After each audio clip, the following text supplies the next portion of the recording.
Oke, bismillahirrahmanirrahim. Assalamualaikum warahmatullahi wabarakatuh. Oke, pertama saya ucapkan terima kasih kepada Bapak Kepala Sekolah UPT SPN SDN 190 Sapolone yang sudah menyempatkan untuk hadir pada kegiatan diseminasi seri pemahaman budaya positif.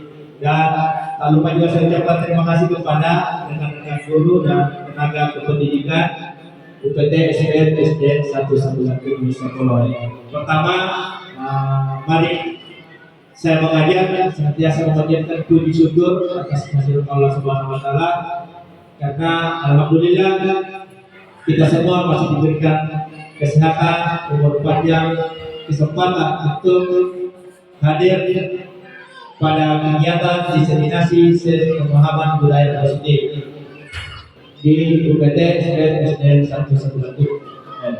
Dan tak lupa kita kirimkan salam salawat kepada baginda Rasulullah sebagai nabi rahmatan lil alamin. Baik, sebelum saya memulai, saya ingin membakar semangatnya Bapak Ibu semua. Kalau misalnya saya mengatakan selamat pagi, semua Bapak Ibu menjawab pagi luar biasa. Oke, jelas? Jelas? Oke, saya mulai. Selamat pagi luar biasa. Oke, terima kasih Ibu Guru hebat. Oke, baik.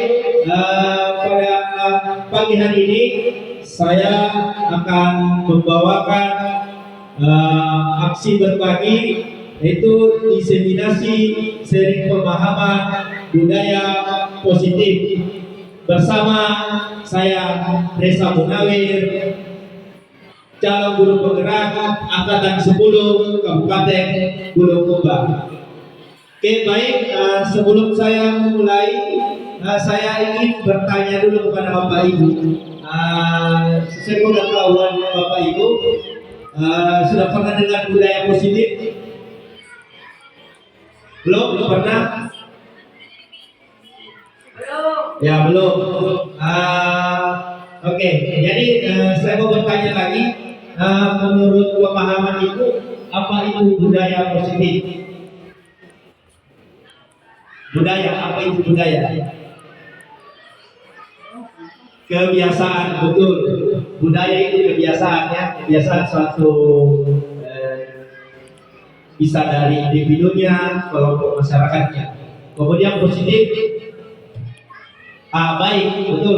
Positif itu semua yang baik-baik. Jadi kalau digabungkan budaya positif, yaitu semua kebiasaan kita yang bersifat baik. Nah, dalam hal ini kita sebagai guru di sekolah tentunya ada beberapa penerapan budaya positif.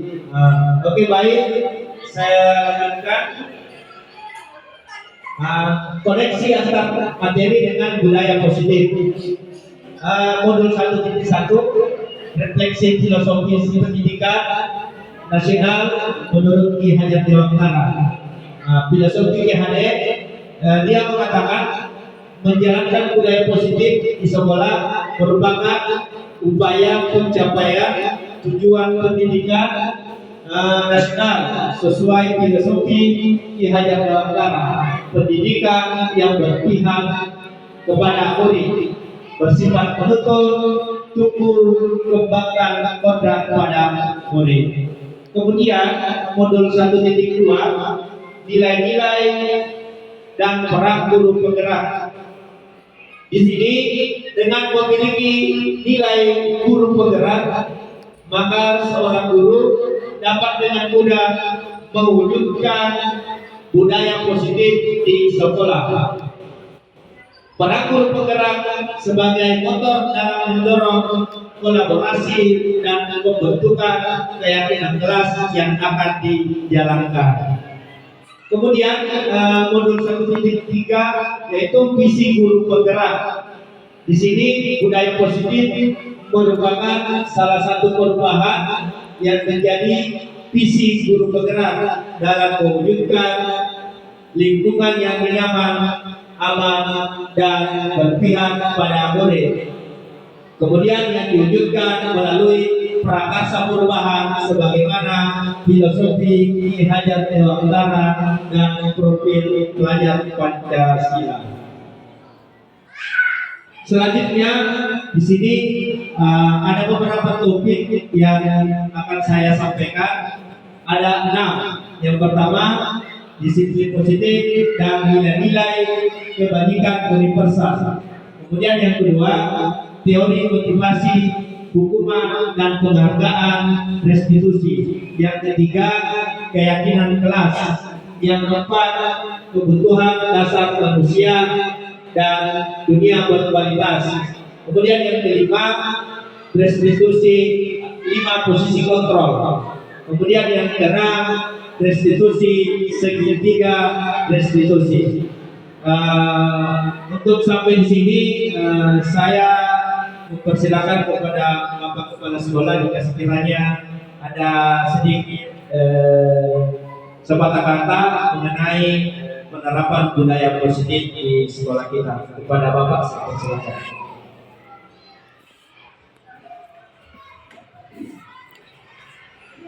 Bismillahirrahmanirrahim. Assalamualaikum warahmatullahi wabarakatuh.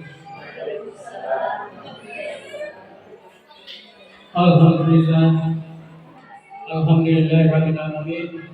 Wassalatu wassalamu ala asyrofil anbiya'i wal mursalin Sayyidina Muhammad wa ala alihi washabbihi ajma'in. Pertama-tama mari kita tahmidnya memanjatkan puji syukur kepada Allah Subhanahu wa taala. Oleh karena segala nikmat rahmat hidayah dan taufiknya sehingga alhamdulillah pada hari ini menjelang siang kita masih dapat berkumpul di ruangan ini dalam rangka mengikuti kegiatan salah seorang teman kita yang sedang melakukan pendidikan sebagai guru penggerak angkatan 10 di Kabupaten Bulukumba.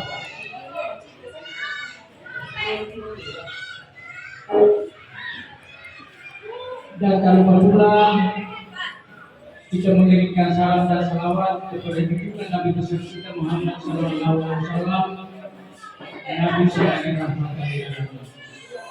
Bapak dan Ibu yang saya hormati, kita berkumpul di ruangan ini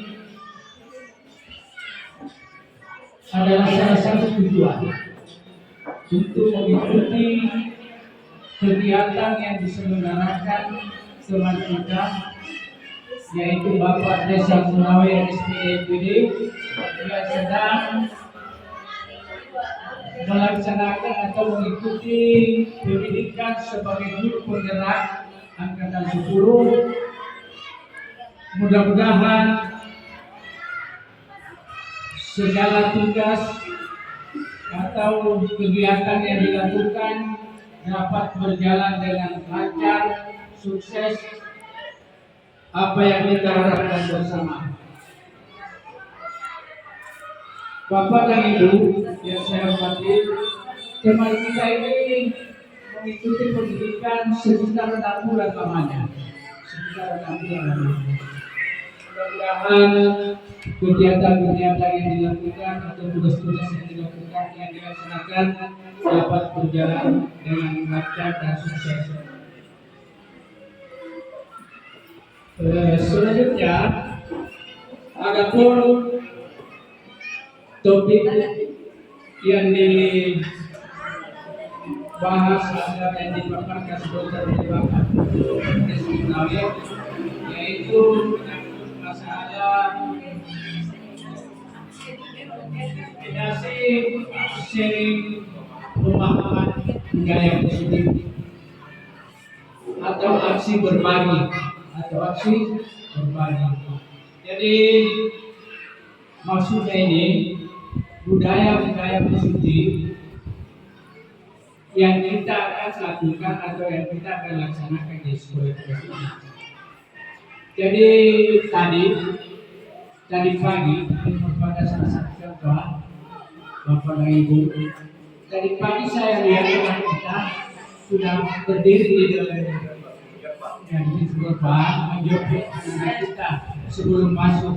Itu sudah termasuk budaya positif. Taruhlah misalnya kita menyampaikan pada anak kita dilarang membuang sampah di sembarangan tempat. Itu sudah termasuk budaya positif. Jadi sampah itu harus dibuang pada tempatnya. Jadi banyak sekali budaya-budaya positif yang kita bisa lakukan di sekolah ini dengan baik. Barangkali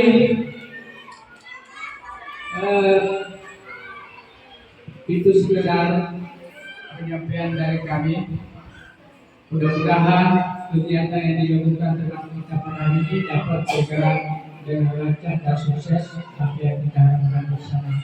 Demikian, wabillahi taufiq wal hidayah. Assalamualaikum warahmatullahi wabarakatuh.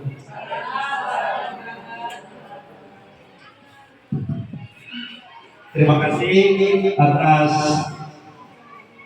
penguatan dan motivasi dari Bapak Kepala Sekolah. Saya selaku calon guru penggerak Angkatan 10 Kabupaten Bulukumba mengucapkan terima kasih dan sebesar-besarnya. Oke, baik, tadi kita sudah mendengarkan beberapa penguatan oleh Bapak Kepala Sekolah. Selanjutnya saya lanjutkan materi diseminasi yaitu tujuan pendidikan. Ki Hajar Dewantara menyatakan tujuan dari dilakukannya proses pendidikan adalah untuk menuntut segala kekuatan kodrat yang ada pada anak-anak itu agar mereka sebagai manusia dan anggota masyarakat dapat mencapai keselamatan dan kebahagiaan yang setinggi-tingginya. Oleh sebab itu, pendidikan itu hanya dapat menuntun atau hidupnya kekuatan kodrat yang ada pada anak-anak agar dapat memperbaiki tingkah lakunya sebagai anak. Topik pertama, disiplin positif dan nilai-nilai kebajikan universal. Perubahan paradigma.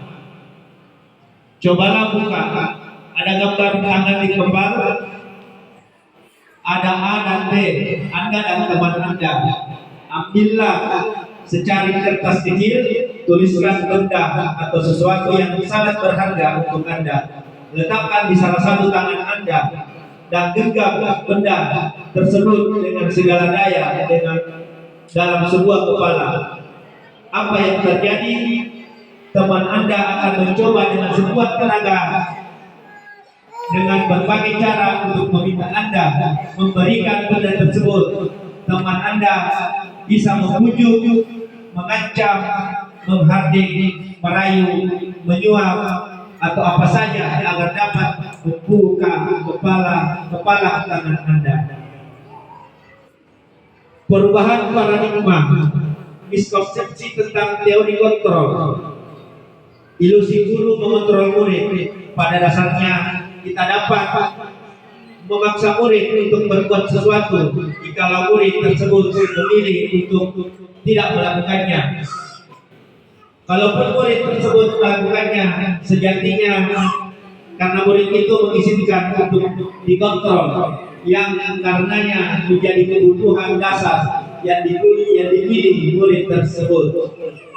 Ilusi bahwa semua penguatan positif, efektif dan bermanfaat. Segala usaha untuk mempengaruhi murid agar mengulangi suatu perilaku tertentu adalah suatu usaha untuk mengontrol murid tersebut. Kemudian ilusi bahwa kritik dan membuat orang merasa bersalah dapat menguatkan karakter anak. Kemudian yang terakhir, ilusi bahwa orang dewasa memiliki hak untuk memaksa. Dalam teori prinsip center leadership Stephen R. Covey, beliau mengatakan, bila kita ingin membuat kemajuan perlahan sedikit-sedikit, ubahlah sikap atau perilaku Anda. Namun bila kita ingin memperbaiki cara-cara utama kita, maka kita perlu mengubah kerangka acuan kita. Bagaimana seseorang bisa berubah dari paradigma stimulus respon kepada pendekatan teori kontrol, yaitu ubahlah bagaimana Anda melihat dunia, bagaimana Anda berpikir tentang manusia. Ubahlah paradigma Anda, skema pemahaman dan penjelasan aspek-aspek tertentu tentang realitas. Ini stimulus respon, teori kontrol dan teori pilihan. Siapa sesungguhnya yang memiliki kontrol? Itu dalam bentuk pertanyaan. Stimulus respon, kita mencoba mengubah orang agar berpandangan sama dengan kita. Perilaku buruk dilihat sebagai suatu kesalahan. Orang lain bisa mengontrol saya bisa mengontrol orang lain. Pemaksaan ada pada saat tujuan gagal, model berpikir menang atau kalah. Kemudian teori kontrol pilihan, kita berusaha memahami pandangan orang lain tentang dunia. Semua perilaku memiliki tujuan. Hanya Anda yang bisa mengontrol diri Anda. Anda tidak bisa mengontrol orang lain. Kolaborasi dan konsensus menciptakan pilihan-pilihan baru. Model berpikir menang.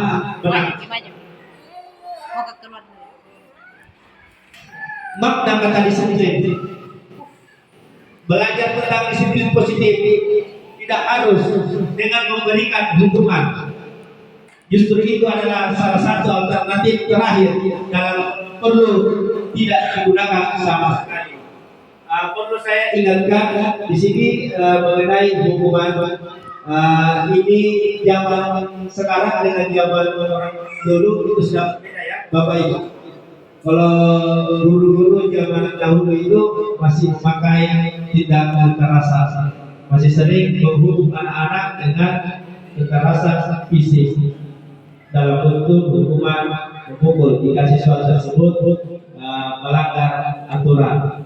Untuk zaman sekarang kalau bisa tidak ada lagi hukuman seperti itu, karena ini salah satu penerapan budaya positif. Bagaimana caranya agar kiranya sebuah hukuman itu tidak ada lagi yang berujung dengan kekerasan seperti ini. Oke, selanjutnya nilai-nilai kebajikan universal. Yang pertama, setiap perubahan memiliki suatu tujuan. Menurut Dr. William Glasser pada teori kontrol tahun 1984, beberapa institusi organisasi pendidikan telah memiliki nilai-nilai kebajikan yang diyakini dan disepakati bersama, antara lain: satu, profil pelajar Pancasila; kedua, IBO primary year atau PYP; yang ketiga, 9 pilar karakter; 4, petunjuk seumur hidup dan keterampilan hidup; 5, 7 essential virtues; 6, the Virtues Project.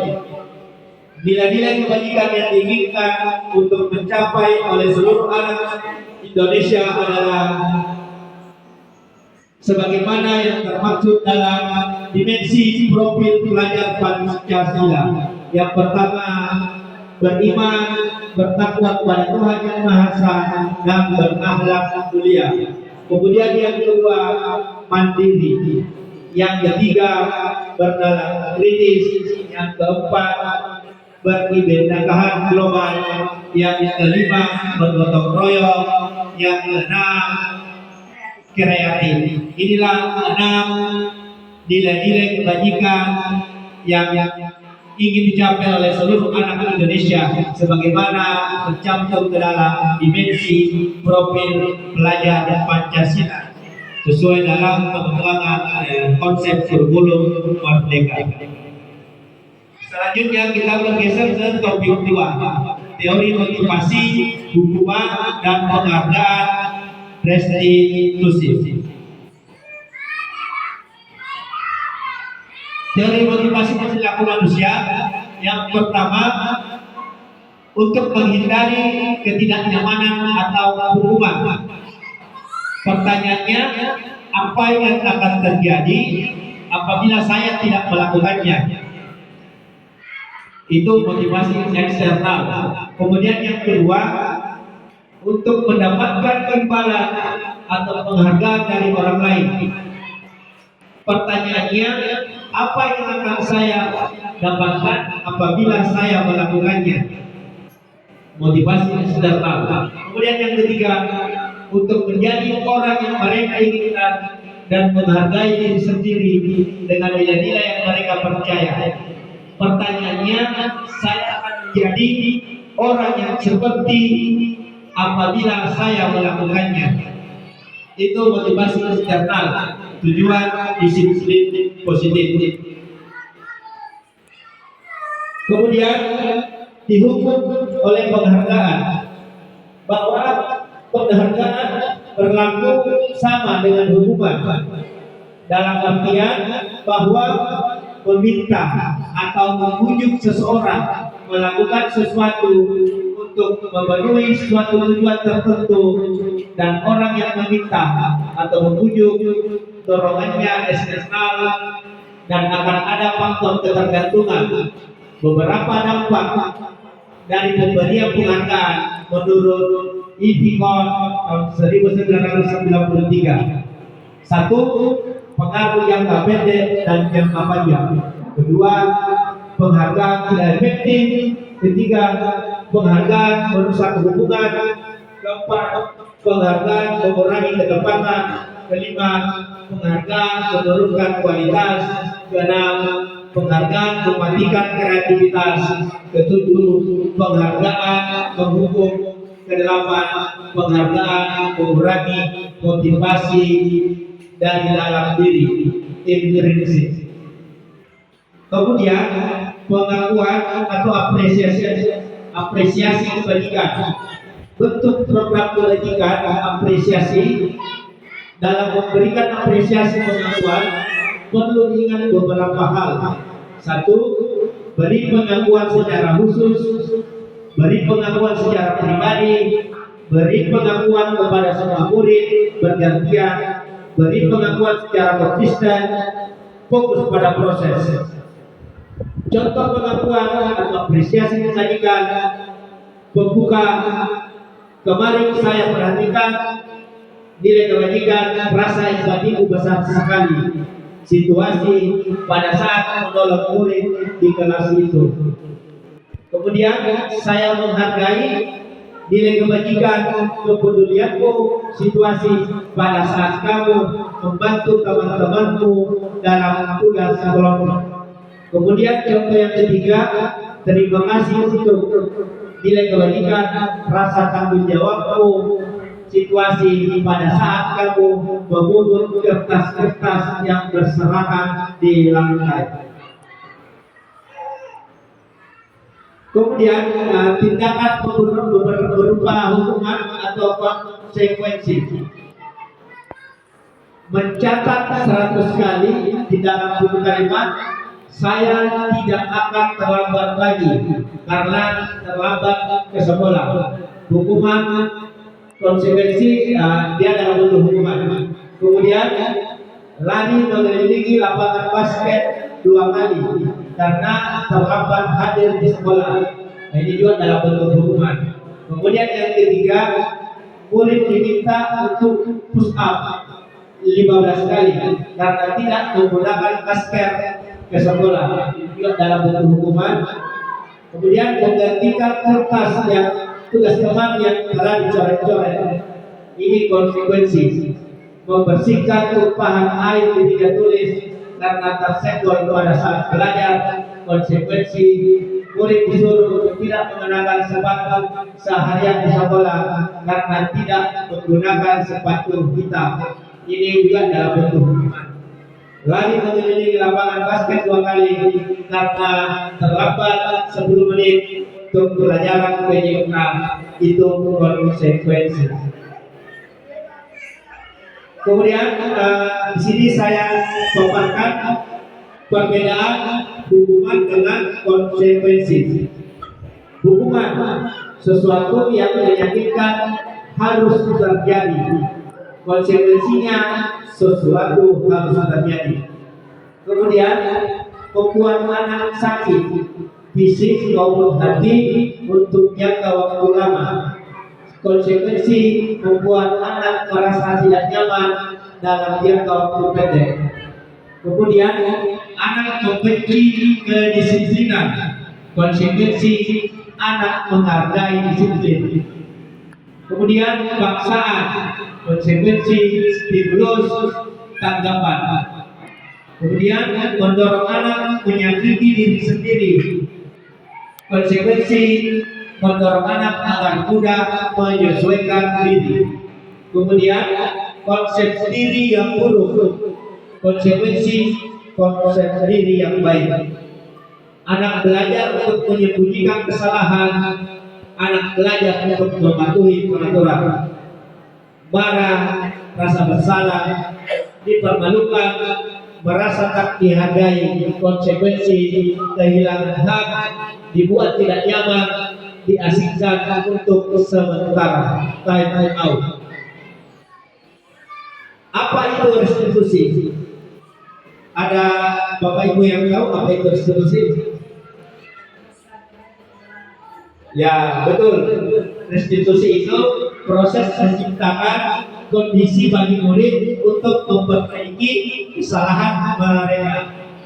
Restitusi juga merupakan proses kolaborasi yang mengajarkan murid untuk mencari solusi untuk masalah mereka dan membantu murid berpikir tentang orang seperti apa yang mereka inginkan, tujuan kuliah, dan bagaimana mereka harus memperlakukan orang lain. Di sini ada 9 ciri-ciri restitusi. Yang pertama, bukan untuk menebus kesalahan, namun untuk belajar dari kesalahan. Yang kedua, memperbaiki hubungan. Yang ketiga, tawaran bukan paksaan. Yang keempat, restitusi menuntut untuk melihat ke dalam diri. Yang kelima, restitusi mencari kebutuhan dasar yang mendasari tindakan. Yang keenam, restitusi diri adalah cara yang paling baik. 7. Restitusi fokus pada karakter, bukan tindakan. Yang ke-8, restitusi fokus pada solusi. Yang ke-9, restitusi mengembalikan murid yang berbuat salah pada kelompoknya. Ini beberapa contoh identitas gagal menuju identitas sukses. Identitas gagal, hukuman, sesuatu yang menyakitkan harus terjadi. Identitas sukses, disiplin, konsekuensi, sesuatu harus terjadi. Restitusi merupakan pilihan. Kemudian tidak nyaman untuk murid, anak untuk jangka waktu panjang. Identitas kasus sukses, tidak nyaman untuk murid, anak untuk jangka waktu pendek.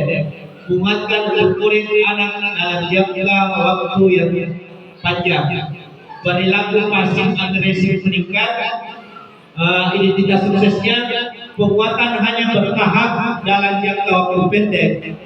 Kemudian restitusinya masalah terpecahkan, artinya ditemukan solusi terbaik untuk masalah yang dihadapi. Kemudian lanjut topik ketiga, keyakinan kelas. Ada yang tahu apa itu keyakinan kelas? Ada yang bisa? Apa itu keyakinan kelas? Keyakinan, apa itu keyakinan? Ke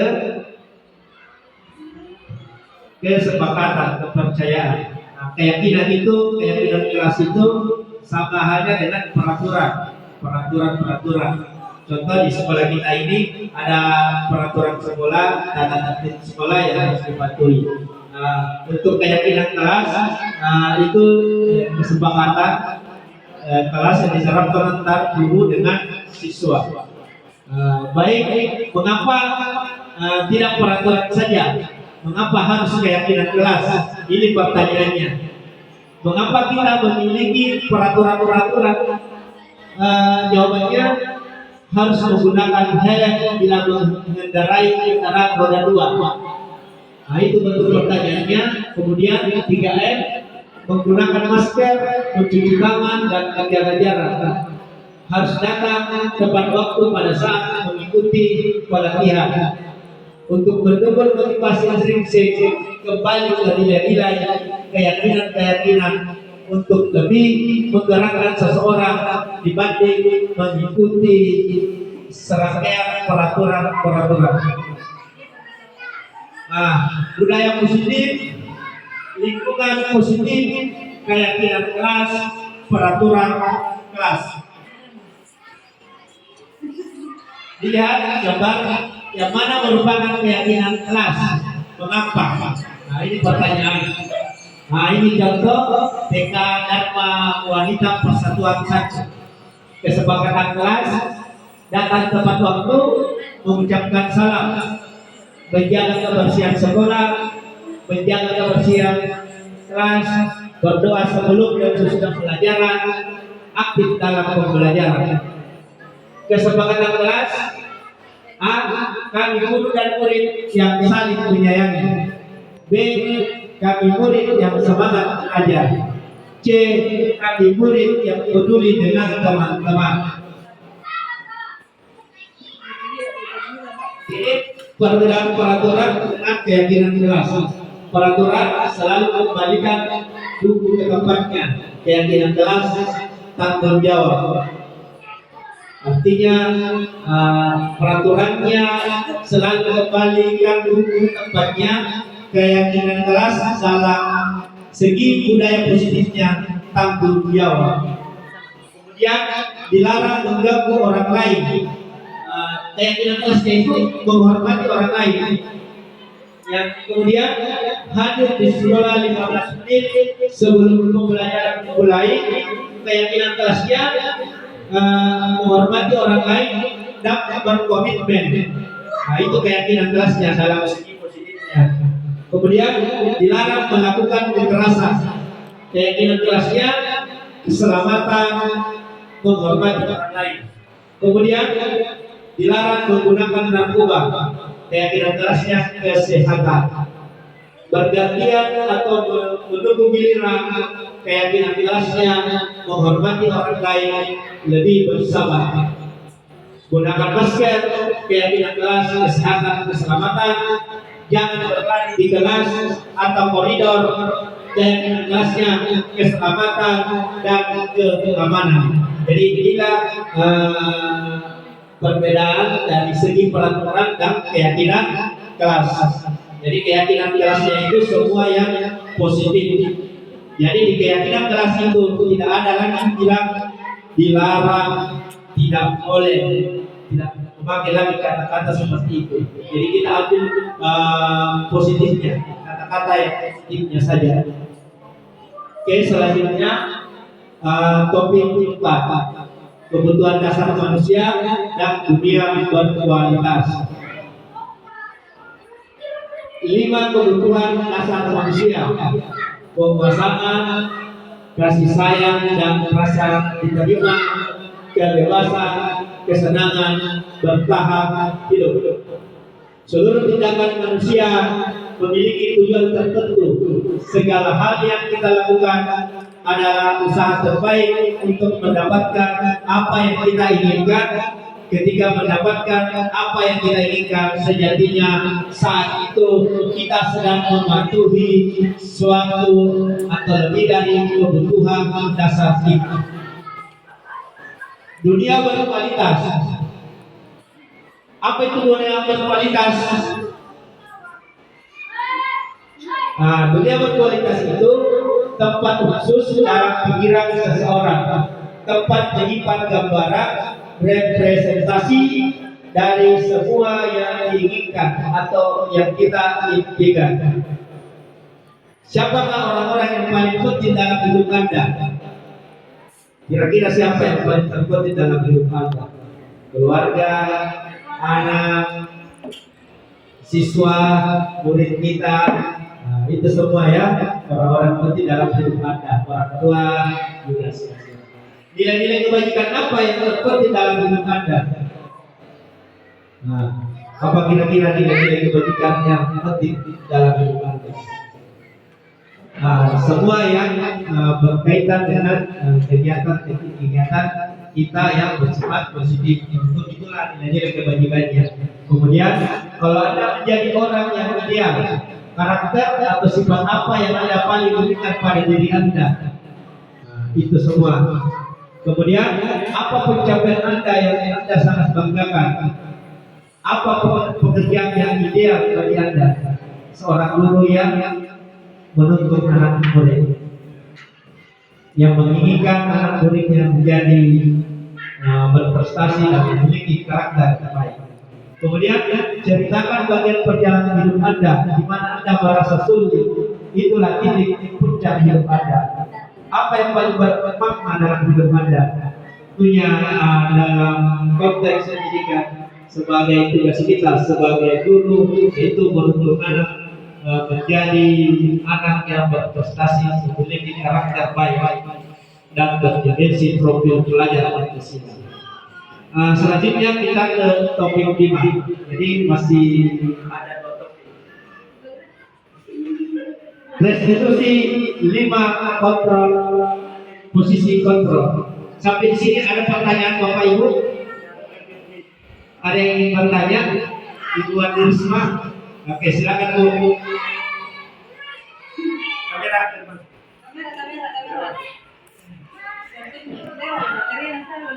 Assalamualaikum warahmatullahi wabarakatuh. Waalaikumsalam. Kamera di mau. Iya, masih kesempatan yang diberikan kepada saya. Jadi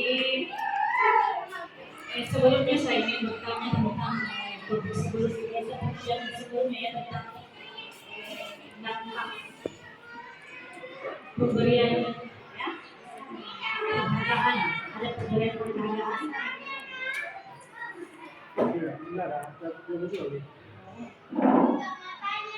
Nah ini ya, penghargaan kepada murid ya. Jadi pemberian penghargaan di sini kan pada murid itu pasti ada 2 konsekuensi, yaitu dampak positif dan dampak negatif.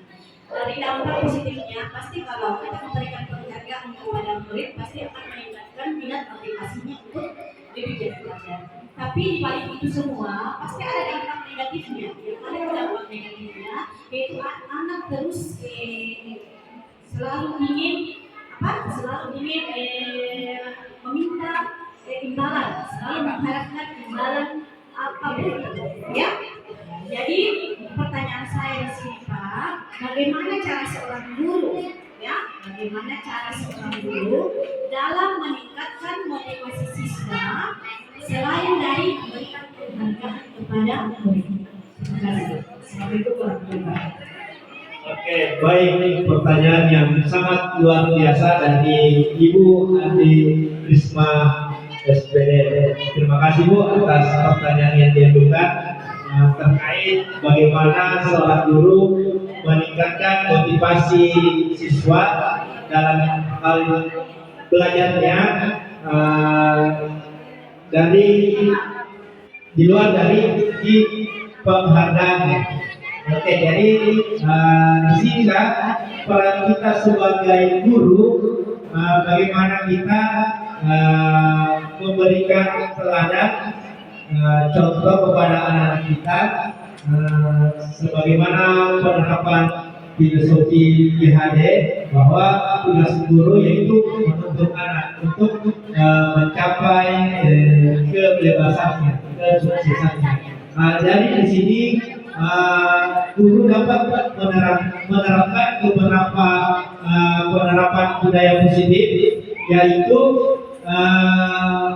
kita bisa memberikan contoh kepada anak-anak, memberikan penguatan bahwasanya anak-anak itu harus dibimbing bagaimana caranya dapat semangat untuk belajar. Jangan selalu bergantung atau berharap dengan sebuah imbalan atau penghargaan. Jadi di sini kita melatih anak-anak kita untuk memotivasi diri anak-anak, meningkatkan memotivasi potensi bakat dan minat yang dimiliki anak tersebut, agar kiranya anak tersebut dapat berproses belajar terus belajar untuk mengembangkan dan meningkatkan bakat dan minatnya. Mungkin seperti itu dari apa yang telah dipertanyakan oleh Ibu Andi. Terima kasih Bu. Selanjutnya saya lanjutkan dulu ke topik 5,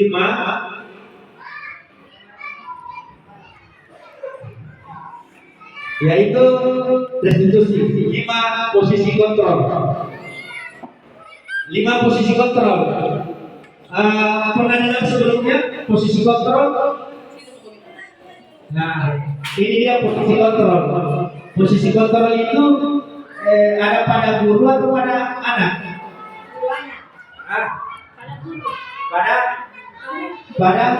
Pada guru, ya, karena guru sebagai subjek pendidik dan siswa itu sebagai objek dalam pembelajaran.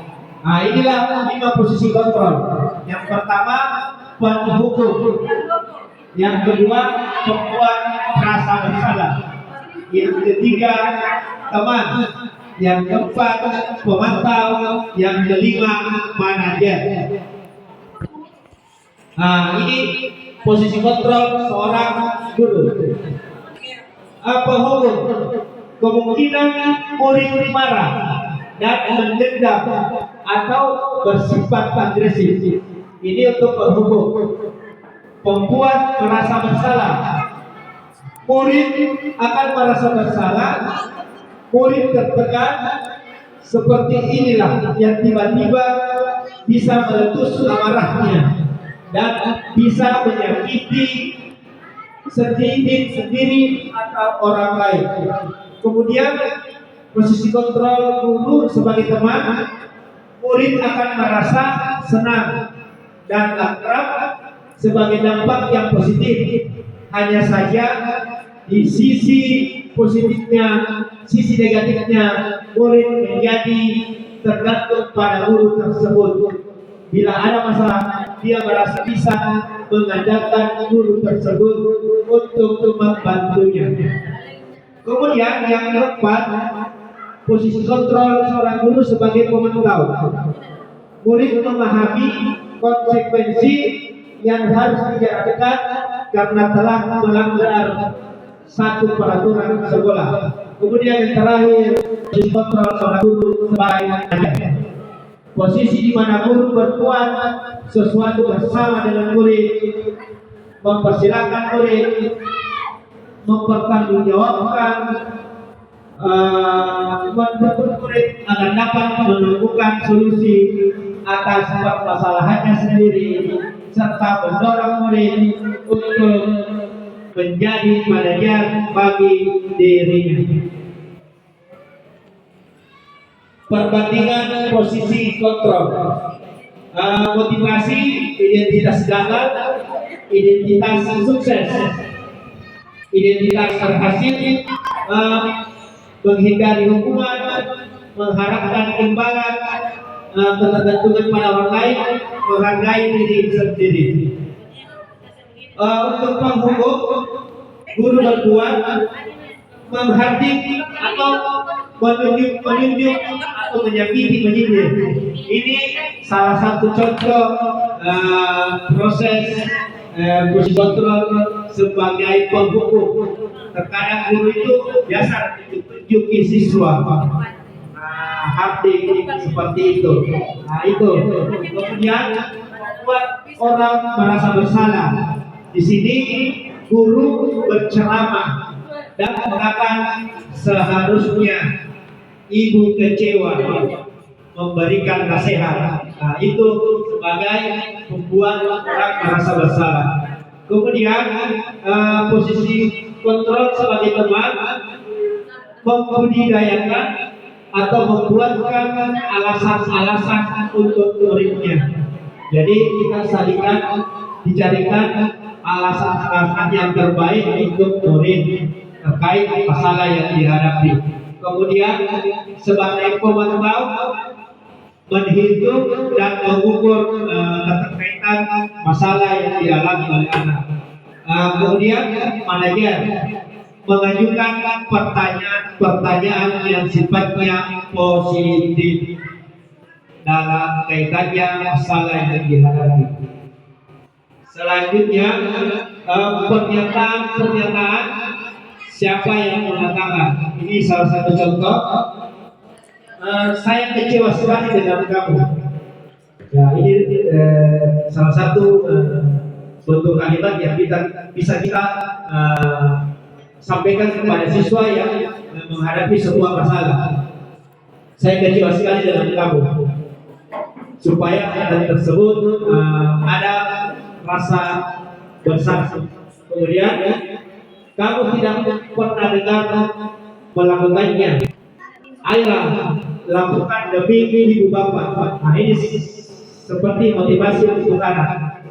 Kemudian apakah kamu mendapatkan stiker tentang hari ini? Bagaimana kamu bisa menyelesaikan masalah ini? Kamu selalu yang paling terakhir. Nah, kalau ternyata terlambat dikasih kata-kata pewarna. Nah, siapa yang mengatakan membuat orang merasa bersalah, berhukum, teman, pemantau, manajer, penghukum. Sekarang topik 6. Nah, ini topik terakhir ya. Restitusi segitiga. Restitusi. Segitiga restitusi. Pernah dengar segitiga restitusi? Belum ya? Nah, nanti kalau Bapak Ibu ikut program pendidikan guru penggerak akan menemukan apa itu segitiga restitusi. Di sini segitiga restitusi adalah suatu proses dialog yang dijalankan oleh guru atau orang tua agar dapat menghasilkan murid yang mandiri dan bertanggung jawab. Itu adalah pengertian dari segitiga restitusi. Gambarnya seperti ini. Jadi menstabilkan identitas, validasi tindakan yang salah, menanyakan keyakinan. Ini ada keterkaitan hubungan dalam bentuk segitiga.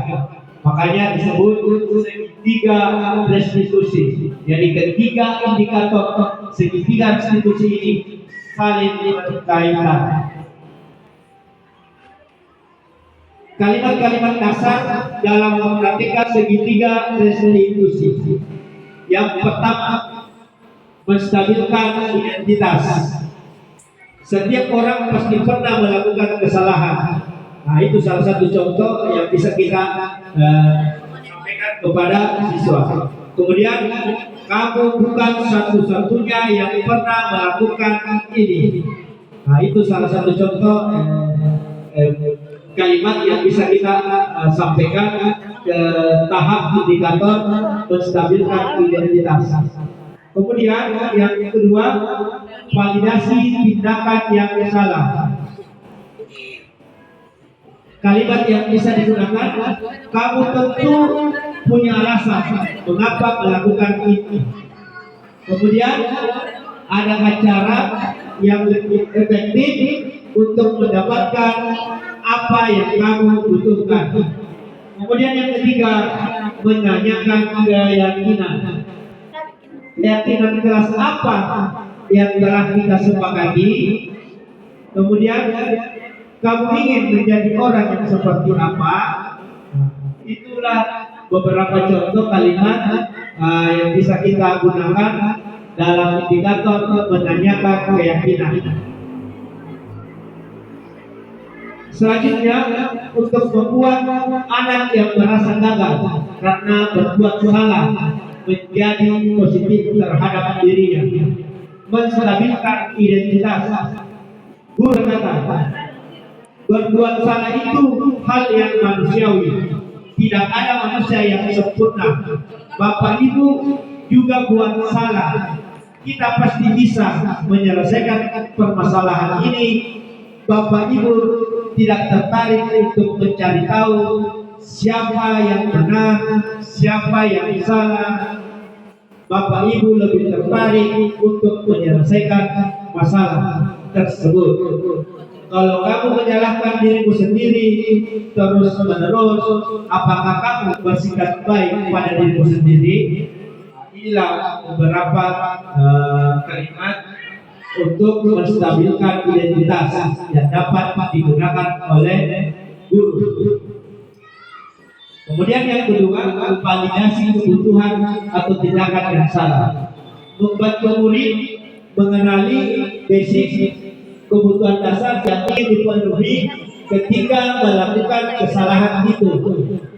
Pada dasarnya, setiap tindakan manusia tujuannya adalah memenuhi basic, apakah itu power, freedom, love, and belonging, fun, atau survival. Contoh, guru berkata, kamu bisa saja melakukan hal yang lebih buruk, tapi kamu tidak melakukannya, tanda tanya. Kemudian kamu pasti punya alasan mengapa melakukannya. Apa yang penting bagi kamu? Kamu boleh tetap berusaha menjaga sikap itu, tapi tambahkan sikap yang lain yang baru. Maukah kamu belajar cara lain untuk mendapatkan yang kamu butuhkan tanpa harus memukul?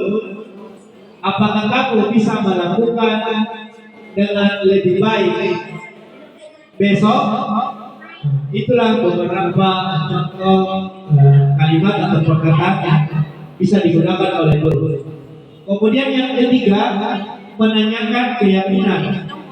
Anak melihat kesalahannya dihubungkan dengan norma sosial dan nilai-nilai yang mendasari manusia berinteraksi dengan orang. Guru berkata, ini contoh, apa nilai yang kita percaya di kelas atau sekolah kita? Nilai-nilai universal apa yang telah kita sepakati? Kelas yang ideal itu seperti apa sih? Kamu ingin jadi anak seperti apa? Apa yang kamu rasakan ketika kamu melakukan itu? Kamu menjadi orang seperti apa? Itulah beberapa contoh perkataan yang dapat digunakan dalam tahap menanyakan keyakinan. Terakhir, refleksi. Yang pertama, hal baru apa yang mengubah Anda dapatkan pada seri ini? Kemudian, perasaan apa yang muncul selama mengikuti sesi ini, khususnya mengenai makna, disiplin, dan motivasi intrinsik dan internal. Ketiga, peran abang seperti apakah yang Anda akan lakukan selama mengikuti seri ini? Yang keempat, akan menjadi abang seperti apakah setelah mengikuti seri ini? Ada yang bisa menjawab? Silakan dipilih nomornya. Satu orang. Iwan Risma. Bisa mungkin Bu, silakan. Terima kasih atas kesempatan yang diberikan lagi. Jadi saya pilih nomor 1. Hal baru apa yang mengubah paradigma Anda dan yang telah Anda dapatkan pada seri ini? Jadi saya mendapatkan hal baru tentang bagaimana penerapan budaya positif yang ada di sekolah kita. Ya. tentang bagaimana cara memberikan restitusi kepada anak, ya, bagaimana posisi kontrol seorang guru, ya, jadi begitu yang saya dapatkan. Terima kasih. Baik, beri aplaus untuk Ibu Ade Risma. Oke, terima kasih Bu Ade Risma telah memberikan refleksi terkait hal baru apa yang mengubah paradigma Anda yang telah dapatkan pada seri ini. Ada lagi? Mungkin Ibu Ade bisa berbagi. Silakan.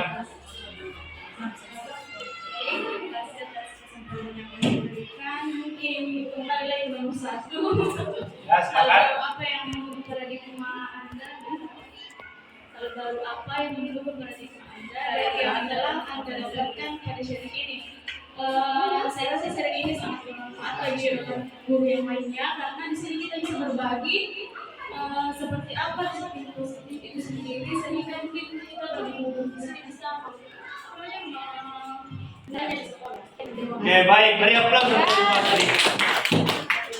Oke, jadi salah satu contoh penerapan budaya positif yang telah dilakukan Bapak Ibu guru hebat tadi sebelum memulai pelajaran di kelas, Bapak Ibu guru yang bertugas piket dia menjemput anak-anak di pintu gerbang. Dia menjemput siswa sambil menerapkan budaya 5S: sapa, senyum, salam, sapa, senyum, salam, senyum. Nah itu ya, itulah salah satu contoh penerapan budaya positif. Jadi saya harapkan kepada Bapak Ibu guru hebat tetap semangat dalam menerapkan budaya positif di sekolah kita, agar kiranya apa yang menjadi tujuan kita dalam memajukan pendidikan anak-anak kita dapat terwujud sesuai dengan filosofi pemikiran Ki Hajar Jawa Utara. Kiranya kita sebagai guru, sebagai abang menuntut anak sesuai kodrat alam dan kodrat sabar untuk mencapai kebahagiaan dan kesuksesan setinggi-tingginya. Oke, beri aplaus dulu untuk semua. Oke, karena slide terakhir sudah muncul ucapan terima kasih pada kesempatan kali ini.